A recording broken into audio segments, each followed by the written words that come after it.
This story, called Attack the Block, starts off with some weird, unidentified object heading towards Earth. It hits a bad neighborhood in London. They're really laying it on thick that this is a really, really bad neighborhood. And we know this because Jodie Whittaker ends up getting mugged by a few teenagers. Always carry a whip, because these crazy people also had a weapon. Their leader, John Boyega, roughs her up and takes her stuff, including her wedding ring. However, this little fiasco is cut short when they all see something bright glowing from the sky crashing into the car next to them. The muggee takes this opportunity to run and head on out. Probably thinking right about now this must be divine intervention, because what are the chances? Everyone just chalks it up to being a meteor or a firework. The leader takes the opportunity and goes inside the car, hoping he can find something that's very rare and valuable. These guys are in the business of stealing from people. You can tell they've lived their lives like this for a very long time. However, things don't quite go as planned, because when the leader, Moses, puts his hand in there, something jumps back out at him.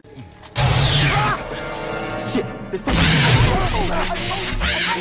Luckily for him, he makes quick work of it by stabbing it. It jumps up and runs away after maiming him. It's actually creepy because you can see it walking in the distance, heading towards a facility. These guys aren't messing about though, because they are the gangsters of the neighborhood. The hoodlums. They own this block, and they'd be damned if something comes in and tries to murk them. They throw a firework inside, and then there's a literal dust cloud when you hear some of the kids jump in to help. But they come out victorious with the alien on a spit. They note that it stinks very, very badly, and it has to be some sort of alien. Unfortunately, it's not the only one. There's a cluster of them heading into the same area. Jodie Whittaker's character, that is actually a decent performance in her Doctor Who one, is understandably shaken up from the ordeal. She tries to describe the boys as an older woman, takes her in and tries to comfort her. She also reiterates that this is a disgusting time they're living in, and the kids are walking around like they own the block. Meanwhile, the group of friends, the hoodlums, carry this alien back to their area. They meet up with their group of girls. Tia is the leader of the group, and she obviously has the hots for their leader of the group, giving him the freaking Jasmine princess eyes. Like, it's totally obvious. And Moses' friends let him know that. Meanwhile, they meet two little kids that they know that are always trying to be a part of their group, Probs and Mayhem. But they're too young, and the older kids just write them off as being annoying. They all get to their apartment and head to Ron's place. They ask Ron if they can store the alien in Boss's wheat stash. Nobody really believes this thing is real until they get up close to it and smell it. The boss is there counting stuff with his best friend, the big guy. Boss's name is Hi-Hats, and he's like, sure, I don't care, whatever you want to do. As a matter of fact,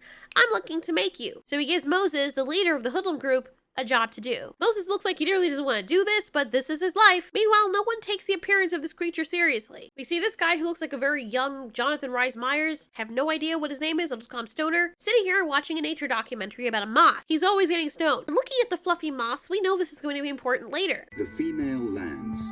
If this new territory is hospitable, she releases a pheromone, which can be detected by the male of the species from over a mile away. So, being that this is the only thing that we hear in this little documentary about this female landing, and the smell that she lets out when she finds that wherever she lands is hospitable attracts lots of males in the area, for some reason, I have a feeling that's gonna have something to do with the aliens. As they're all hanging out, they realize that that wasn't the only one. Aliens are landing everywhere. The group all get their weapons from their apartments, and they head out real quick to go take care of the invasion, because this is their block. And oh dear me, my freaking feathers start falling out of my fur when I realize that there's a freaking dog, because I have a feeling the freaking dog's gonna die. And yes, spoiler alert, it does. Or at least I think so, because we don't see it happen on screen, we just hear the dog crying. But freaking A, man, why can't you just let the dog run away? Doesn't take long.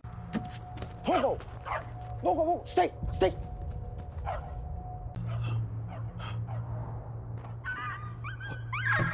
Bogo! Fuck these guys, man. Fuck the filmmaker. Fuck all you sons of bitches who kill puppies off in movies. Not necessary. Realizing that the new aliens that they're seeing are big and hairy and, if I didn't say it before, much larger than the one we've seen, they haul ass. The police catches up to them, and the leader, Moses, is caught. His friends watch from the overhead. Moses at this point doesn't mind, and since he sees the alien coming for him, he just wants him to put him in the van. In the van, he finds the woman he mugged earlier. Don't know what's going on with her makeup. There, everybody witnesses the feds get murked by these hairy gorilla alien things, who are now trying to break into the vehicle. Moses' friends help break him out by setting off the firework underneath, scaring the monsters away. But now they're able to get it. The friend uses it as a distraction, gets in the van, and comes face to face with one of the aliens. Thankfully, he's able to lock it out and free his friend. They take the fan and drive off. At this point, other people around the neighborhood, namely the people involved in crime, notice that the police activity is a lot more frenetic than it previously was. This makes them worry since they have a jungle of weed in their apartment. As Moses and his friend, who was trying to help him escape in the police car, they end up totaling somebody else's car, and it just so happens to be their mean boss Hi-Hats. What a stupid name. They can't run anywhere because the vehicle's totally mashed. Samantha, the nurse woman, is like, get me out. Moses is still handcuffed, but he and his friends try to explain that they're aliens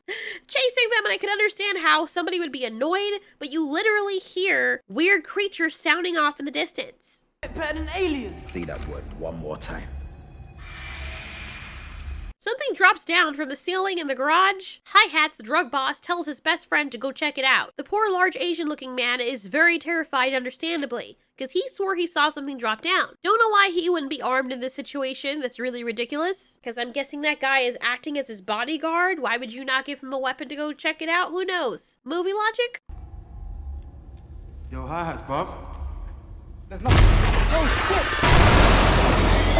The monster tears his throat out, and everybody sees him get killed in front of them. Hi-Hat starts firing away. The group of kids takes this opportunity to flee. But for some reason, even though he sees something freaking weird killing his friend, he still wants to just kill the kids. 'Cause movie logic. Jodie Whittaker's character had left the scene a long time ago after they set her free out of the vehicle, and the rest of the group heads home. It doesn't take long before they realize that they're being chased by these monsters. Honestly, they just look like evil Sesame Street furry shadow things. During this time, they get separated, but the majority of them make it inside the elevator. Except these things can burst through doors, and one grabs onto one of the friend's legs and sinks his teeth in. Luckily, he's okay for now. The nurse lady that had been mugged makes it home. To her horror, she realizes the group of kids have found her, and she frantically tries to get into her apartment. They push down the door, and she locks herself in the bathroom as they try to help their friend. She sees a guitar in the room, and she grabs it. Like, one of them literally has a katana. What are you gonna do? Kill them with acoustics?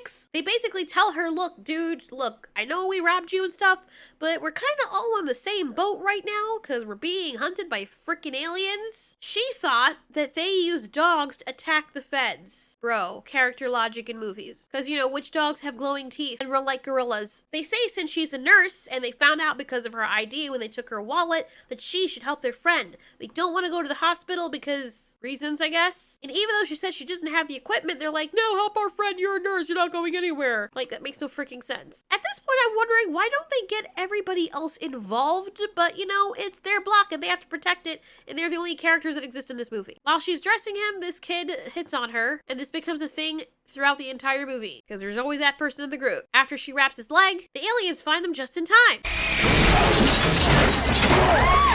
Luckily, Moses ends up chopping it with a sword. Turns out chopping in their head kills them quite easily if you can get to them. They take a look at it and realize that the creature is so black, you can't even make out the details on it. It's weird. They call it the blackest black. There's a meme in there somewhere, but I can't think of what it is. Jodie Whittaker decides to stay with the hoodlums that robbed her. Funny enough, in how in a situation like this, the very men that robbed this woman are the ones she feels safest with right now. Because, you know, it's better to stay in a group of people who are criminals and murderers when you're up against an alien invasion. Meanwhile, this friend is still inside of the bin. He's responsible for calling the girls and letting them know that his other friends are coming over.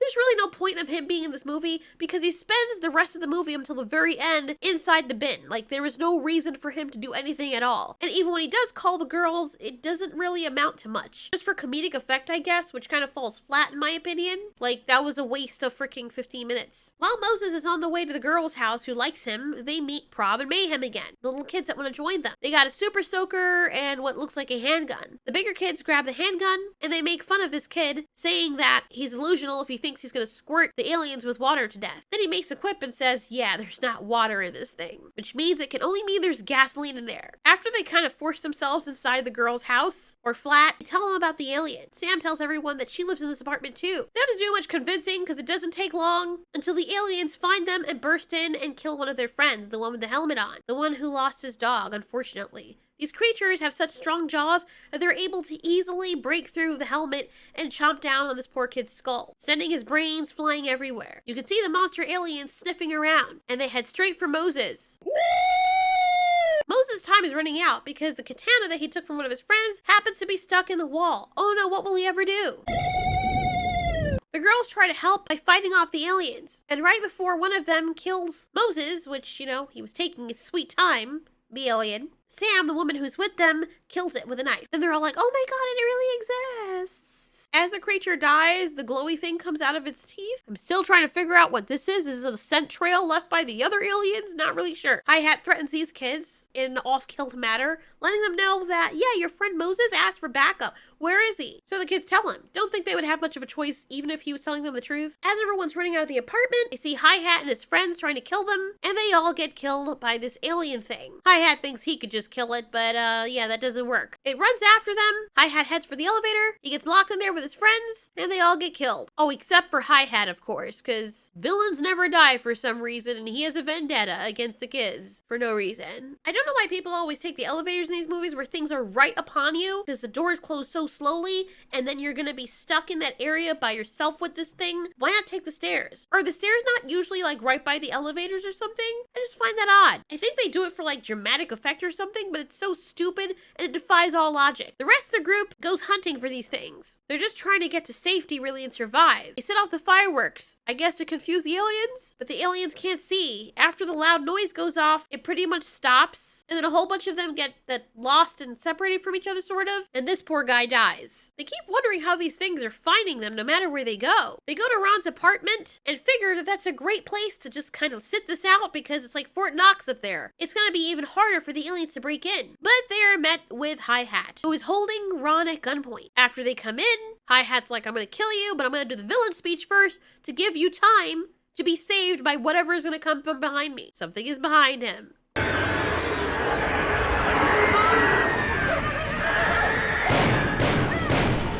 Instead of running with them, he tries shooting them instead of acknowledging the fact that there's aliens about to come through the window, but he doesn't run into the room with them.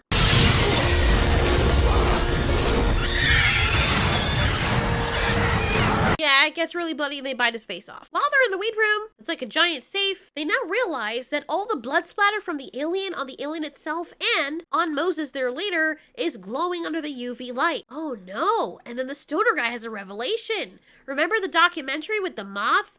He deduced just from that little segment of the documentary while he was high that it must mean the same thing as the moth. Maybe it's some kind of pheromone.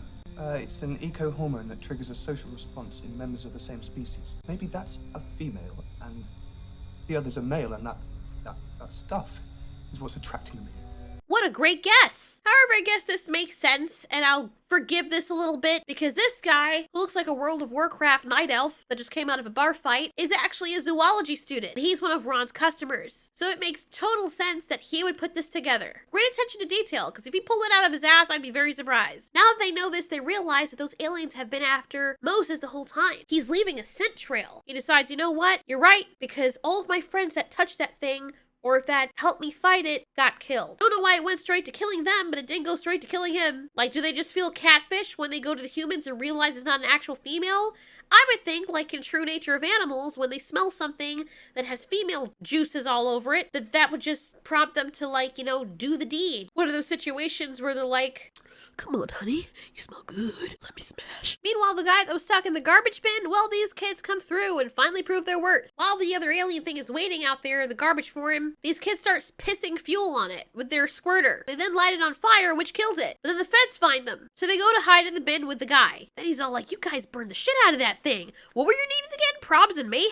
You know, like they always do in the movies when people are trying to prove their worth, and then all of a sudden, the people who ignored them or didn't even think about them for more than a half a second all of a sudden know their names. Poor guy. He was literally there, and his only importance in the story was so these kids could save him. Meanwhile, back at the apartment, they use the UV lights to check if any of them have stuff on them, which is kind of stupid because they use a handheld one, which by now wouldn't they be sure if they have it on them since Moses's hoodie glowed under the light they already had. Whatever. He kind of apologizes to Jodie Whittaker's character, gives her back her wedding band. By the way, her husband's off in Africa, and they decide to work together. Her job is to go to his apartment and turn on the gas and stuff. And hopefully, because she has no liquid on her that belongs to the female who's smelling her, those alien things are supposed to leave her alone. And it works. She slips on by. They ignore her because all they're interested in is the smell of the female because they're horny little bastards. She lets Moses know that she's in. She asks him about himself and feels sorry for him because he's 15 but looks older and he's actually very sad and troubled.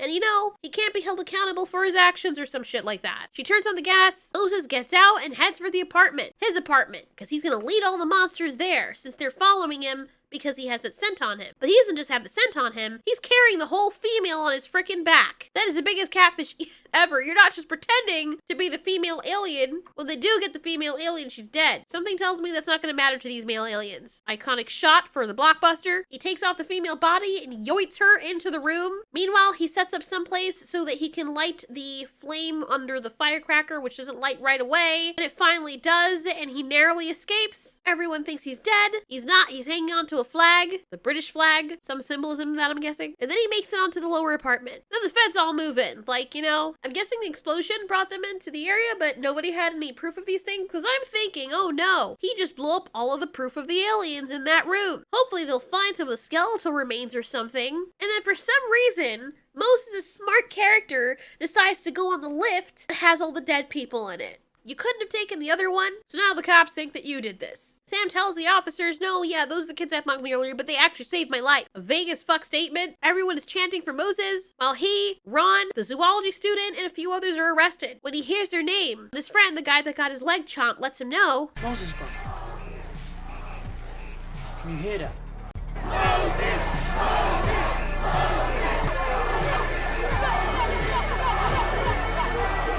Why am I hearing Jamaican patois in every one of these freaking British movies? What is going on here? Was there like an uprising of Jamaican culture here? I just hear some of the words and I freaking cringe, man. Like, goddamn, you're not even using them in the right terminologies. I mean, some of them do, but like the way that they use it almost seems like they're kind of like don't know the meaning behind the words. Whatever. It was just odd to me. I'm guessing that there's a lot of people who have parents that emigrated there or live there and they're like second-gen Jamaicans or something. But like, everyone's using it. Like, was not expecting a random blood clot to just come out of nowhere. Anyway, Moses hears everyone chanting for him. He feels happy, and the movie fucking ends. Cause, you know, he goes to jail.